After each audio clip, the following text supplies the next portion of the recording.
Bakmasını bilmeyenler net göremezler. Elinizdeki ay parçalanır. Tüm ruhlar arınmadan kendi dehşetinden, gülen ve seven evlatlar katledilir. Her aşkın kırıntısı kendi toprağına döner yeniden. Hatırla, biz ki tüm hiçliklerin beyhudelerine dolu dizgin koşan taylar bırak ardında. Hatırla geçmişi ve geleceğe bak. 1000 yıldır senin için buradayım. Başını sol göğsüme koy. Yumuşak ve tatlı sesiyle sana bir şarkı söyleyecek. Haydi dinle. Kalk gidelim diyor. Bütün bu uğultuları ve yıkımları kimsenin hatırlamadığı bir yere. Sen, gözleri kederden buğulanmış kişi, şimdi diline düşürdüğün şarkının dehşetiyle yürüyeceksin.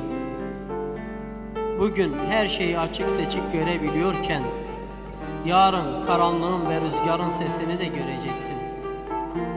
Bir kavşakta durup her şeyi bilmek isteyeceksin. Her şeyi bilmek istersen, sadece yürüyeceğin yola hazır ol. Arayan bulur. Göreceksin ki senin kendinden başka bulacağın bir kendin daha yoktur. Diyorum ki aradığın yine sensin.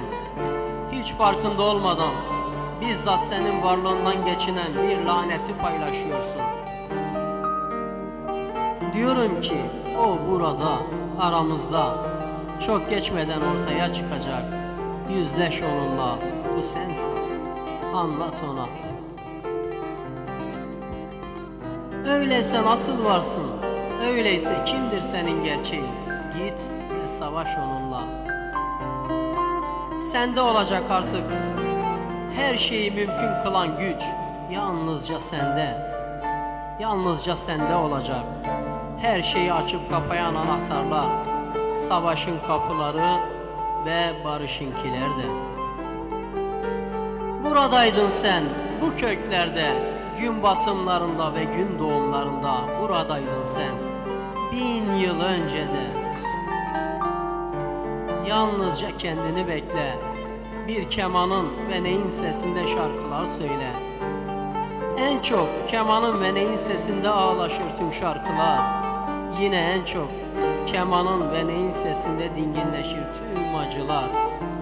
Haydi acının 1000 yıllık sesinden neşeli şarkılar söyle şimdi. Teşekkürler, sağ ol.